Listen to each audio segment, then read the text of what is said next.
Welcome student, welcome to Unicorn Technical Classes. हम लोग पिछले क्लास में ईएमएफ देखने के लिए बताए थे, तो हम आज देखते हैं ईएमएफ इक्वेशन क्या होता है।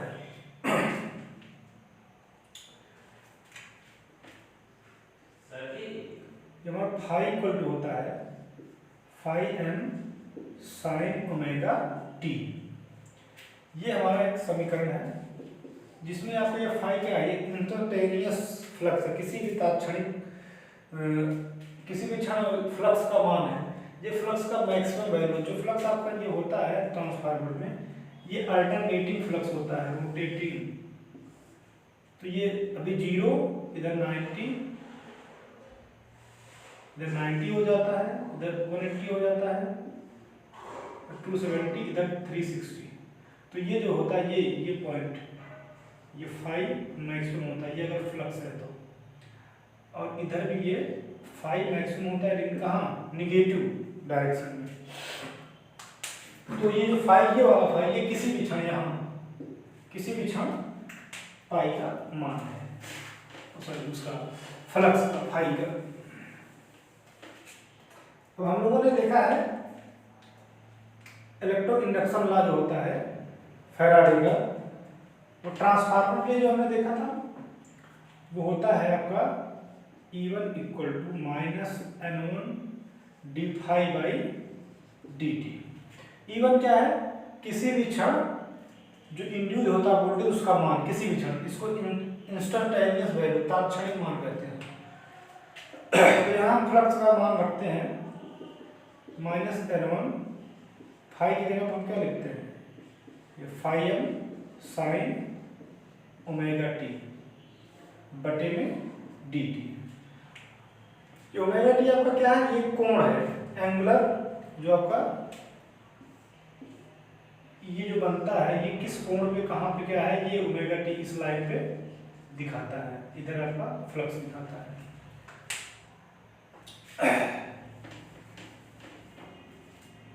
तो हम क्या करेंगे, यहाँ पे इसका d y by d phi by d t का मतलब क्या होता है, इसका अवकलन करना है, किसका, फाई का, किसके रिस्पेक्ट में, टी के रिस्पेक्ट में। तो माइनस N1 जो आपका कांस्टेंट वो बाहर आ जाएगा, तो ये फाई एम आपका कॉमन है, तो साइन ओमेगा टी का क्या हो जाएगा, कॉस ओमेगा टी, और फिर ओमेगा टी का ओमेगा हो जाएगा। तो इसको हम अलग से लिख लें, minus N1 omega phi m cos omega t. अब इधर आगे चलते हैं, N1 माइनस उधर ले जाते हैं, omega phi m minus cos omega t. अब इस कॉस को हम साइड में चेंज कर लें, क्योंकि हमारा जो पहला समीकरण है इस साइड के फॉर्म में है। तो हो जाएगा -1 ओमेगा फाई एम, या हो जाएगा कॉस ओमेगा टी माइनस 90। ठीक, तो इसको जो हम फिर चेंज करेंगे आगे, तो यह आपका साइन में आ जाएगा, N1 ओमेगा फाई, ये हो जाएगा साइन ओमेगा टी। यह आपका होगा समीकरण नंबर 2।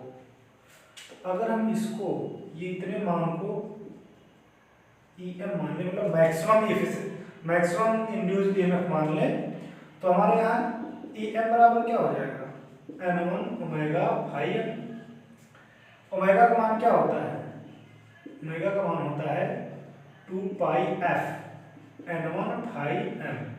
ठीक, और ये आपका E1 जो है, ये E1 आपका क्या है, ये आपका तात्क्षणिक मान है। तो यहाँ से आपका E1 बराबर हो जाएगा EM साइन ओमेगा टी। अब अगर इसका हमें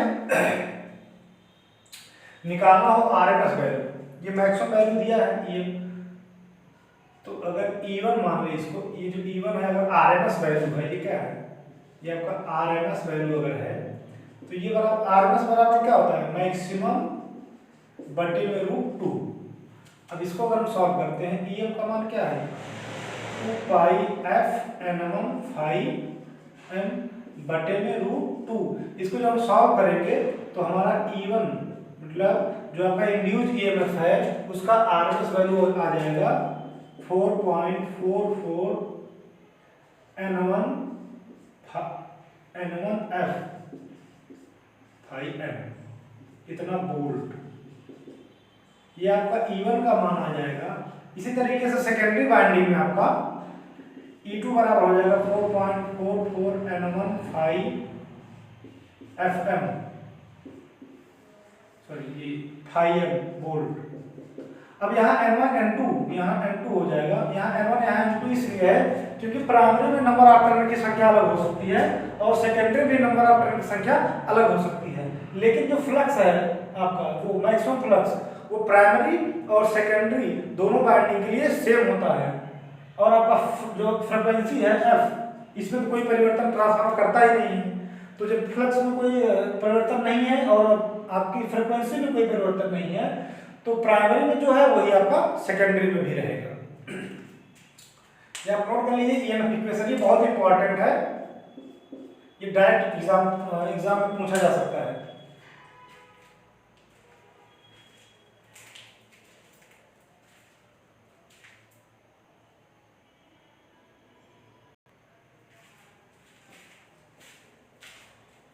चलिए इसको हम हटाते हैं और आगे देखते हैं।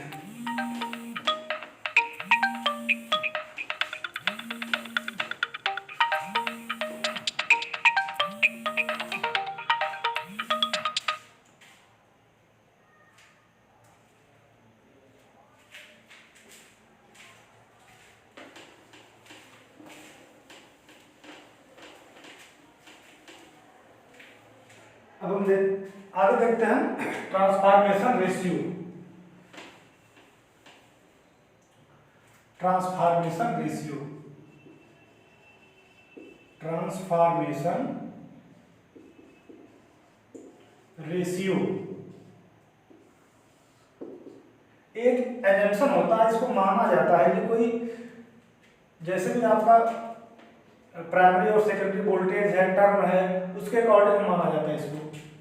इसको इस मान ए मान लें तो इसका मान हो जाता है E2/E1 बराबर N2/N1 बराबर I1/I2।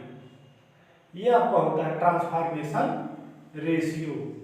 इसको हम उल्टा करके भी लिख सकते हैं, कोई दिक्कत की बात नहीं, इसको एक अजम्पशन इसको माना जाता है। अगर आप इसको ऐसे लिखना चाहें A बराबर E1/E2 बराबर N1/N2 बराबर I2/I1 तो भी ये सही होता है, लेकिन ज्यादातर किताबों में इसको माना जाता है तो हम इसी को लेके चलेंगे आगे जो भी देखेंगे। तो ये होगा आपका ट्रांसफॉर्मेशन रेशियो।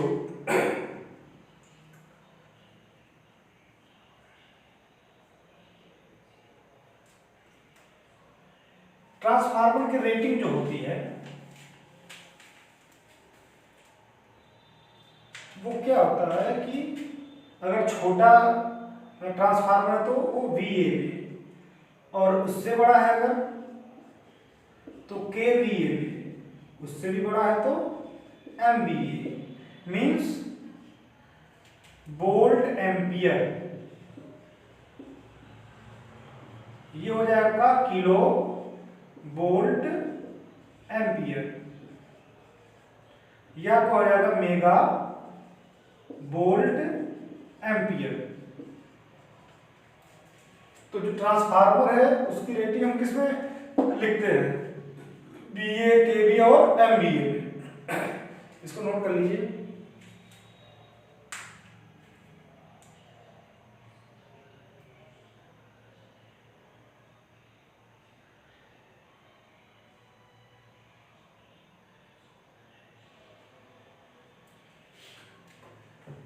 चलो आगे देखते हैं।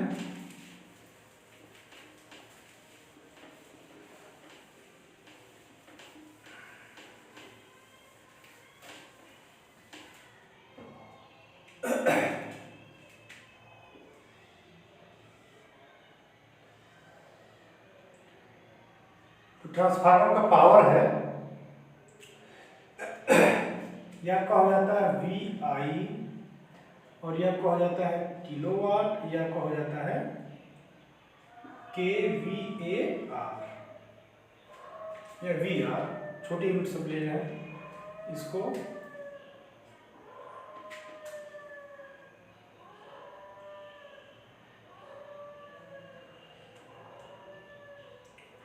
ये रहेगा आपका kV,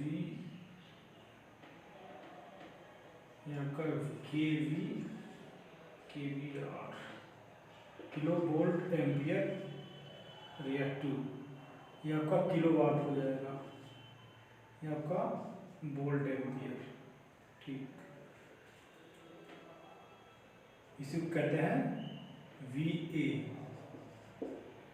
ठीक, तो जब इसका मान हम लिखते हैं, यहाँ अगर इसको हम थीटा मान लें तो इसका मान लिखते हैं जब kVAR जो होता है, ये होता है आपका VI इंटू साइन थीटा। ये आपका वोल्टेज और करंट का गुणनफल किसके साथ, इस कोण के साइन के मान के साथ। ये पहला आपका हो गया। दूसरा आपका होगा ये किलोवाट। किलोवाट जो होता है ये आपका होता है वोल्ट इंटू करंट और कॉस थीटा, क्योंकि ये जब थीटा के साथ जो लगा होता है, कोण के साथ जो भी लगा होगा भाग, उसको हम कॉस के साथ लिखते हैं, और जो उससे दूर होता है उसको हम साइन के साथ लिखते हैं। लेकिन तीसरा जो आपका है ये VA, ये केवल क्या होता है, जो आपका kVA या VA जो भी होता है, ये केवल V इंटू आई होता है। तो यहाँ से आपका इसका हो जाता है किलो वोल्ट एम्पियर रिएक्टिव, ये होता है किलोवाट। ठीक, ये होता है किलो एम्पियर वोल्ट, KVA रहेगा, किलो वोल्ट एम्पियर। ये हो गया इसका पावर। अब ट्रांसफार्मर क्या करता है कि ये पावर को VA में बताता है, मापता है। तो इसमें यहाँ पावर फैक्टर क्यों नहीं रहता है, ये आपका cos फाई क्या होता है, cos थीटा पावर फैक्टर, क्योंकि लोड ये डिफाइन नहीं हो पाता पहले से ही कि उस ट्रांसफार्मर पे कौन सा लोड हम लगा रहे हैं। वो आपका रेजिस्टिव है, इंडक्टिव है, कैपेसिटिव है, कैसा लोड है, ये हम पहले से फिक्स नहीं कर पाते हैं। इसलिए इसमें क्या है, इसमें आपको पावर फैक्टर का कोई रोल नहीं रहता है। आगे देखते हैं इसके बाद।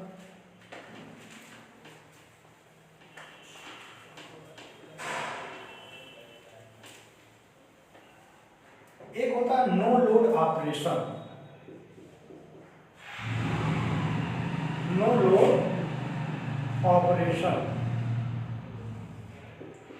इसका मतलब ये होता है जब कोई ट्रांसफार्मर हम नो लोड पे चलाएं, ट्रांसफार्मर में कोई भी लोड कनेक्ट ना हो, बस हम उसको प्राइमरी से सप्लाई दे दें और सेकेंडरी पे कोई भी लोड कनेक्ट नहीं करें।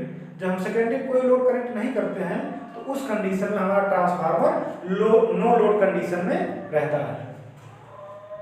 जैसे ये आपकी प्राइमरी वाइंडिंग हो गई, ये आपका कोर हो गया, ये आपकी सेकेंडरी वाइंडिंग हो गई। यहाँ हमने क्या किया, प्राइमरी वाइंडिंग को V1 से कनेक्ट कर दिया, तो यहाँ पे धारा हमारी I1 जा रही है। लेकिन क्या किया हमने, यहाँ सेकेंडरी पे हमने कोई भी लोड नहीं किया, इसको हमने ओपन कर दिया, नो लोड, कोई भी लोड कनेक्ट नहीं है। इस कंडीशन में यहाँ सेकेंडरी में कोई धारा नहीं जाएगी।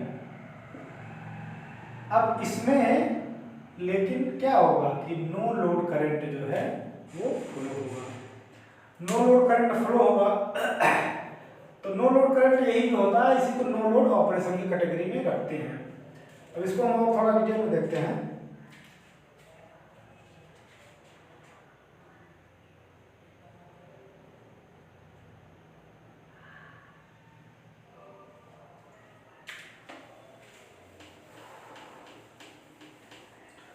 नो लोड कंडीशन में क्या होता है, जो आपका I1 होता है वो लगभग I0 के बराबर होता है। I0 means no load current. ठीक, तो इसमें ये प्राइमरी में आपका ऐसे बन जाता है,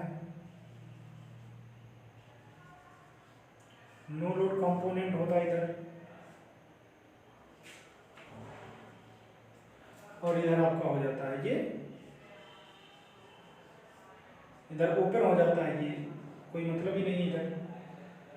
तो यहाँ पे आपका V1 कनेक्ट होता है सप्लाई वोल्टेज, तो यहाँ से धारा जब I1 चलती है तो नो लोड कंडीशन में क्या है, I नॉट धारा इधर नीचे की तरफ जाती है, इधर आपका हो जाता है IR, ये रेजिस्टेंस लगा होता है, इधर आपका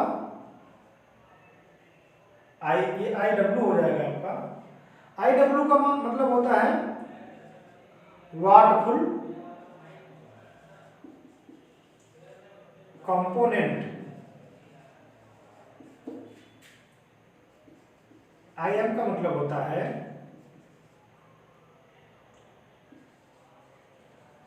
मैग्नेटाइजिंग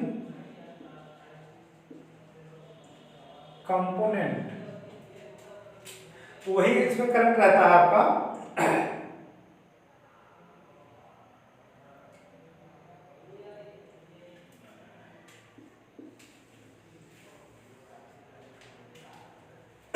तो I नॉट बराबर आपका यहां हो जाता है IW plus IM।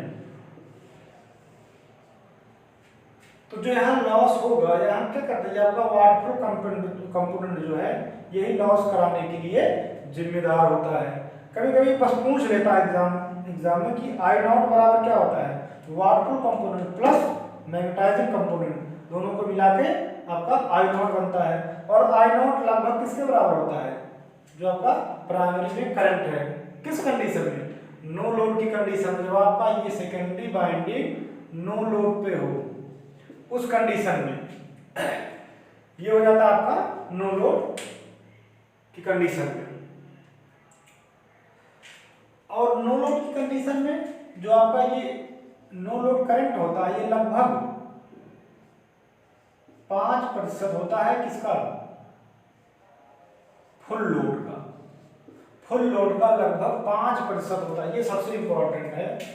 No load current कितना होता है, फुल लोड करंट, उसकी इतनी क्षमता है पूरा फुल लोड करंट देने की पूरे लोड पे, उसका 5% अगर लोड नहीं लगा है तब भी आपके प्राइमरी वाइंडिंग में फ्लो होगा।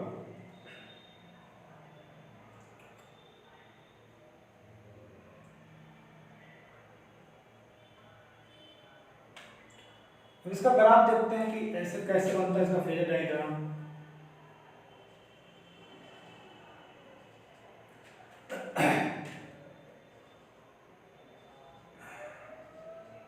इसका फेजर डायग्राम जो होता है,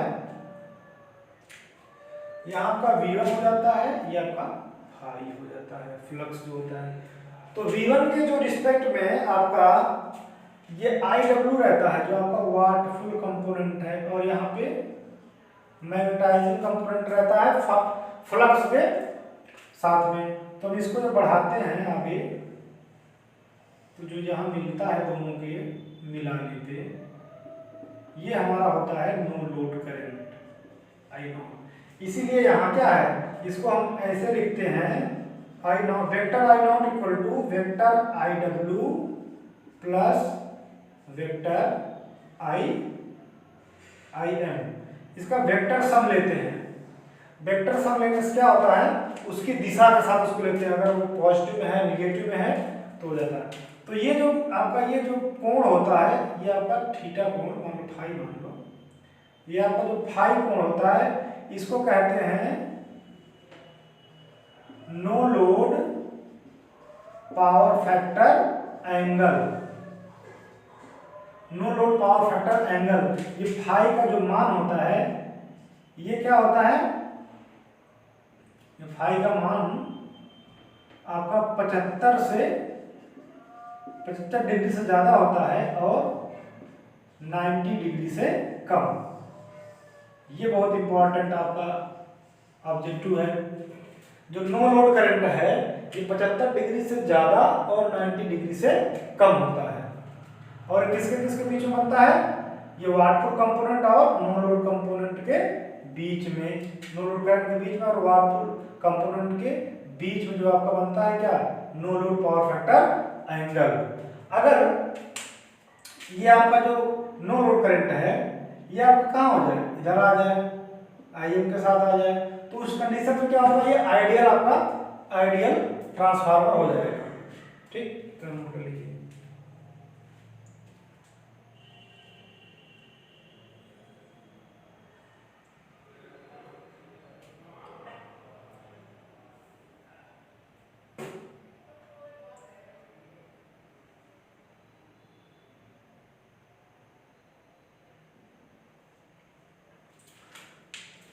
यहाँ आई नॉट का मान होता है आई डब्ल्यू कॉस